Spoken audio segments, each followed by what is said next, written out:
quand j'ai entendu ce qu'a fait subir Dabiabé à la petite Lola, donc des actes absolument immondes, je suis allé sur Spotify et j'ai écouté la musique de Michel Sardou, Je suis pour. Donc à l'époque, il était pour la peine de mort pour l'affaire Patrick Henry.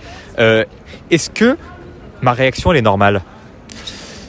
C'est un besoin de justice. Déjà, n'importe qui de normalement constitué, de sain d'esprit, ne peut même pas imaginer les détails qu'on a entendus là de ce qu'a vécu Lola. Donc la réaction de quelqu'un de sain d'esprit, c'est de vouloir la justice, et c'est donc de vouloir que cette personne-là paye très durement pour les faits horrible qu'elle a commis. On ne veut pas qu'elle puisse réitérer ses faits, et donc non seulement on veut qu'elle souffre dans sa chair pour les souffrances qu'elle a fait subir, mais qu'elle soit mise hors d'état de nuire pour l'ensemble de la société derrière.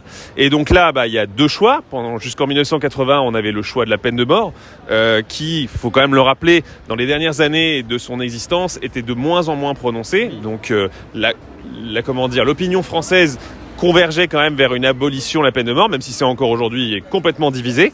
Et l'autre choix, c'est une perpétuité réelle qui était promise par Robert Badinter quand il a aboli la peine de mort, et que finalement on a eu besoin de 15 ans et de plusieurs autres faits divers horribles d'enfants assassinés pour avoir aujourd'hui quelque chose qui s'y rapproche beaucoup, qui s'appelle la perpétuité incompressible. C'est la peine la plus grave, la plus sévère qui existe dans le code pénal français, et elle permet de condamner quelqu'un à rester en prison jusqu'à la fin de ses jours, avec un très éventuel et très limité réexamen au bout de 30 ans de prison, et qui demanderait ensuite un deuxième réexamen pour une libération conditionnelle.